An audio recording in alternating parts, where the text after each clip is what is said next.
Alors salut à tous, c'est Davab. Aujourd'hui on se retrouve pour une nouvelle vidéo non écrite. Je vais essayer de redoubler par-dessus parce que je vous rappelle que toutes mes vidéos sont redoublées parce que j'ai pas encore la capacité d'avoir des micros dans mon casque. Donc voilà, ça va être un petit travail compliqué, j'espère que ça marchera plutôt bien. Donc cette vidéo n'est pas écrite pour la simple et bonne raison que c'est une ouverture de colis. Donc j'aimerais que ce soit plutôt réel. Je vais vous présenter quand même chaque figurine de façon détaillée et précise. Mais voilà, c'est un choix personnel. Et puis ce sera un peu plus réel et j'aime bien comme ça. Donc voilà, j'ai commandé 75 € de figurines à peu près. Il y a tout type de figurines et il y a également des constructions. Vous verrez, l'intérêt c'est que je les ai prises en vidéo et que vous puissiez voir du coup le détail. Également vous aurez la précision sur l'esthétique de la figurine mais également du prix et son origine. Je vous rappelle que ces prix ne sont pas des prix représentatifs des figurines, c'est des prix qu'on peut retrouver sur Bricklink. Donc en moyenne, il faut faire attention avec ça parce que certaines personnes peuvent prendre trop au sérieux ces prix et vendre des sommes exorbitantes alors que c'est simplement les prix de Bricklink qui ne sont pas les réelles valeurs des produits. Il faut bien prendre en compte que c'est une question d'offre et de demande de marché. Par exemple, si on prend la figurine du Captain Rex qui aujourd'hui vaut très cher à cause de sa simple et unique apparition en phase 2 dans le Venator, je parle de la nouvelle version. Cependant, il va arriver bientôt dans un Microfighter et donc la figurine va tomber de peut-être 100 € à 10 €. Donc le prix peut complètement fluctuer, c'est ce qui est important. C'est toujours regarder que les pièces Lego, que ça n'a pas de réelle valeur. C'est une valeur en fonction de l'argent qu'on est prêt à lui donner. Donc voilà, moi j'ai trouvé que 75 € c'est un prix correct pour ces figurines là. Certains vont trouver que c'est pas assez, certains vont trouver que c'est trop cher. Donc voilà, chacun est libre de choisir et de mettre le prix qui correspond pour ses figurines. Moi je vais vous les présenter et je vais vous les mettre à côté le prix indicatif de Bricklink, qui est pour moi pas le prix réel des figurines. Voilà. On va commencer tout de suite. Alors j'ai reçu le colis dans un sachet Shane classique qu'on retrouve assez souvent dans les colis vide-grenier ou le Bon Coin. Donc voilà, il est très simple, il est constitué de 2 sachets. Vous avez le sachet des mini-figurines et des constructions. Donc je vais vous présenter les petit à petit, donc on va commencer avec les figurines. Donc on va faire très simplement, vous pouvez déjà voir qu'il y a certaines figurines qui sont déjà très sympathiques. Je vais vous les présenter petit à petit. Ce qu'on va faire, c'est on fera sûrement cette vidéo en 2 parties. On verra comment ça va aller se dérouler. Vous aurez du coup différents plans de la figurine et puis on va commencer comme ça. Allez. Alors on commence cet opening avec 4 figurines de canonniers impériaux. Alors je suis très content d'avoir ces figurines parce que j'en avais déjà 2. Ça me permettra de réaliser du coup potentiellement un mock de l'étoile de la mort ou d'une base impériale, ou potentiellement d'habiller un Star Destroyer que je vous présenterai bientôt dans une prochaine vidéo. Donc voilà, c'est des très belles figurines, elles sont en assez bon état, donc voilà. Et on continue le côté impérial avec 2 Shadow Guard impériaux. Alors, ces 2 figurines pouvaient être retrouvées dans le Battle Pack numéro 75079. J'en avais déjà une, ça me permettra d'en faire 3. Ça pourra accompagner quelques mocks assez intéressants. Puis c'est des figurines assez rares, on ne retrouve que dans un seul Battle Pack, donc c'est plutôt intéressant.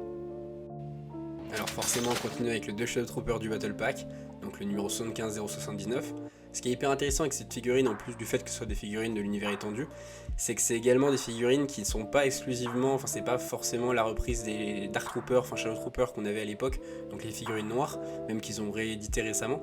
C'est vraiment des figurines à part qui représentent ces personnages de Star Wars le pouvoir de la force, qu'on pouvait retrouver exclusivement dans ce jeu-là. Et donc du coup c'est intéressant parce que c'est des figurines assez rares également.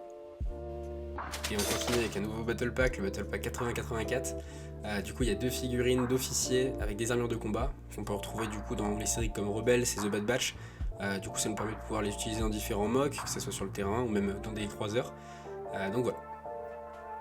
Et qui dit Battle Pack 8084 dit forcément pilote d'AT-AT. À l'époque je rêvais d'avoir cette figurine, aujourd'hui j'ai pu l'avoir via un AT-AT, mais là ça m'a permis d'avoir du coup 2 nouvelles figurines de ce pilote là, d'une autre version en plus de celle que j'ai. Cependant il y en a un qui a jauni malheureusement, mais bon c'est toujours assez intéressant. Donc voilà, me semble plutôt bonne qualité et ça permettrait d'accompagner des bons mocks sur Hot.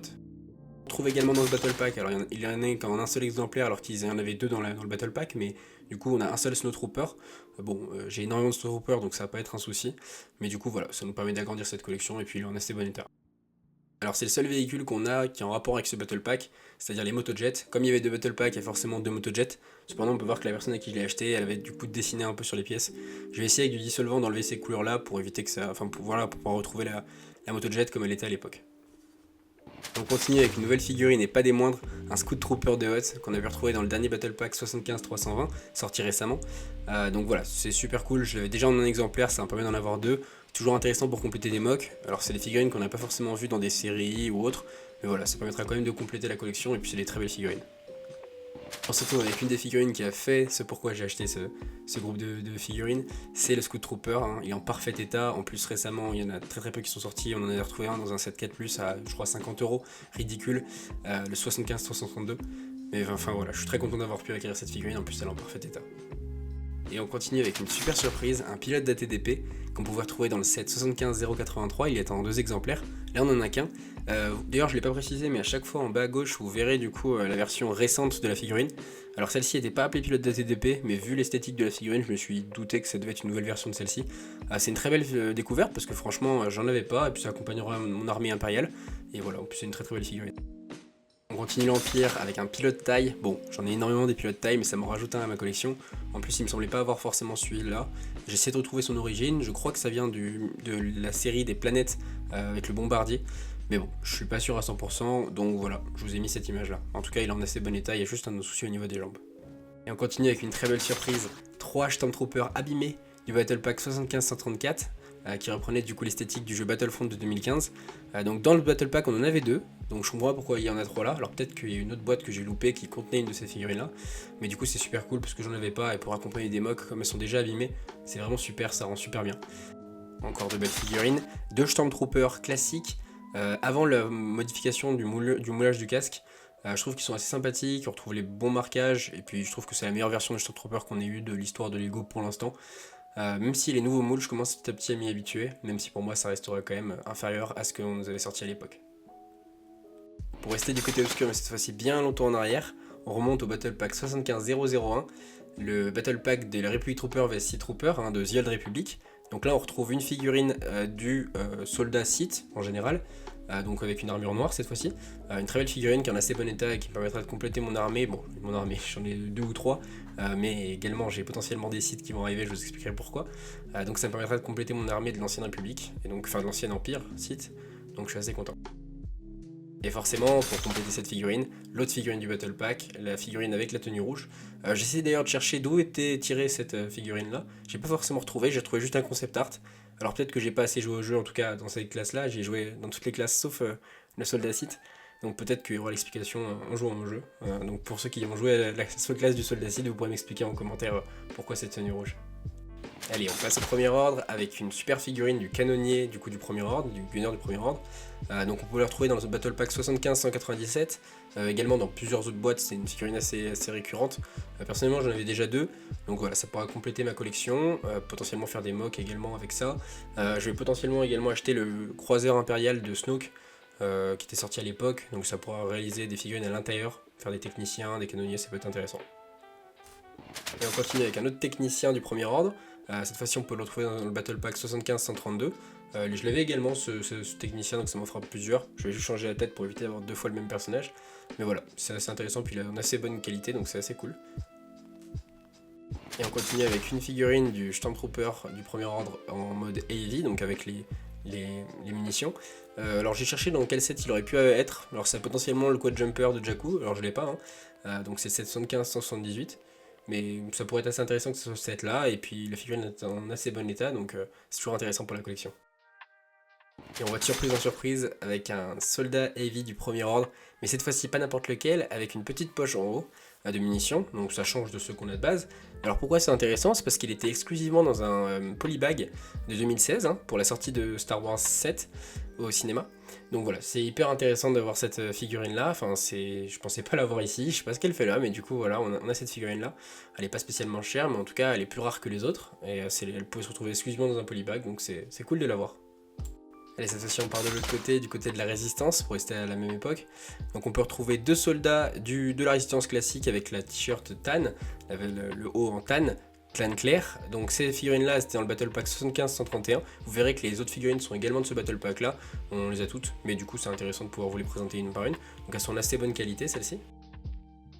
Forcément, qui dit Battle Pack 75-131 dit également l'officier de la résistance. Donc je l'avais déjà en une fois, ça me permettrait d'avoir un nouveau torse pour créer un nouvel officier potentiellement, surtout que c'est des figurines qui vont très bien avec les jambes en bi-injection tan et marron il me semble.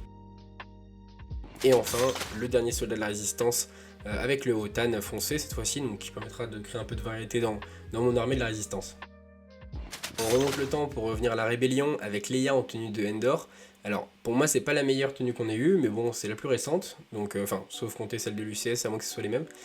Donc c'est celle du calendrier de l'Avent de 2023, donc le 75-366, donc certains d'entre vous ont dû l'avoir. Personnellement, je n'avais pas pris ce calendrier de l'avant, ça aurait pu être assez intéressant, mais du coup j'ai eu pas mal de figurines de ce calendrier de l'avant, vous verrez. Sauf il me manque Omega, l'empereur et le clone, le 212e, donc potentiellement Omega qui serait la plus intéressante à trouver potentiellement. Dans ce calendrier de l'avant, on retrouvait également un Ewok de Noël que j'avais déjà. Donc là, c'est mon frère, mon deuxième. Donc voilà, il est en parfait état. Je sais pas à quoi il me servira, mais il est là. On retrouve également le pilote Zev Senesca du set 80-89, la Hot Wampa Cave. Également d'un Battle Pack qui était sorti à l'époque pour contrebalancer le 80-84. Mais voilà, moi je le prends de ce set là parce que du coup je l'ai. Donc Zev Senesca, je l'ai en plusieurs fois. Vous avez également une version plus récente que j'ai découvert récemment, enfin je l'avais pas vu en faisant cette vidéo. Donc elle est assez intéressante la nouvelle, potentiellement à se procurer. Mais voilà, elle est en parfait état et c'est toujours sympa pour améliorer mes rangs de mes pilotes. Alors cette fois-ci on arrive à la période de la République parce qu'il y a 2 masterclass qui arrivent. La première c'est forcément le Mace Windu du set 75-019. Pourquoi je dis masterclass? Parce que c'est une figurine exclusive à ce set qui est intéressante avec les jambes blanches. J'avais déjà du coup le dernier Mace Windu, j'en ai déjà d'autres versions de Clone Wars. Voilà, ça m'en fait une nouvelle, je suis assez content, ça améliore la collection. Évidemment, les perles de cette collection, enfin de cet achat, sont évidemment les 2 pilotes Clone Trooper phase 1 qui étaient exclusivement dans le set 75-021, également un Microfighter. Mais voilà, donc c'est super cool de pouvoir les retrouver dans ce lot là. Personnellement j'en avais qu'un seul, j'en avais une version The Clone Wars et une version du coup comme ceux-ci. Ça m'en permettra d'en avoir 3, donc c'est hyper intéressant pour compléter mes chasseurs, mais également du coup mes gunship. Donc je suis très content de l'avoir, enfin d'avoir ces 2 figurines. En plus elles sont à un prix assez intéressant sur Brinklink, même si je compte pas revendre mes Lego un jour. Mais voilà, c'est toujours intéressant de les avoir. Et du coup, on conclut avec les différents véhicules. Vous avez déjà vu les 2 motojets des neiges des différents Battle Packs. Mais également, on a une navette Itarium, donc toujours intéressant en version microscale pour accompagner un chasseur ou un croiseur à une plus grosse taille.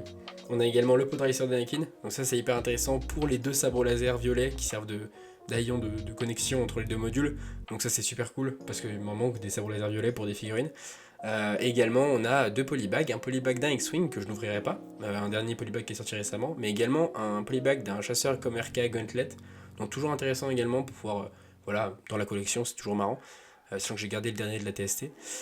Et voilà, donc en termes de véhicules c'est à peu près tout, et on retrouve également, donc c'est assez marrant qu'il ait mis ça, des petits bustes qu'il avait dû avoir quelque part, donc c'est toujours sympa de sa part, et puis voilà, ça permettrait de compléter la collection, on en mettra un peu partout dans la Lego Room. Donc voilà, c'est ce qui conclut l'ouverture et on va repasser tout de suite en face cam. Donc voilà, cette vidéo est à présent terminée, j'espère qu'elle vous aura plu. On a essayé un nouveau format, j'espère qu'il vous aura fait plaisir. La prochaine fois on essaiera ce type de format avec d'autres figurines, vous verrez lesquelles. Je suis également maintenant partenaire avec Lego comme vous avez pu le voir dans les dernières vidéos. Donc voilà, tout est en description, je suis également partenaire avec Joybricks et You World of Brick. Vous avez également tout en description, les codes promo, les liens d'affiliation. Donc voilà, n'hésitez pas à aller sur ces différents sites si ça vous intéresse. Et en attendant, on se retrouve pour une prochaine vidéo. Salut les clones!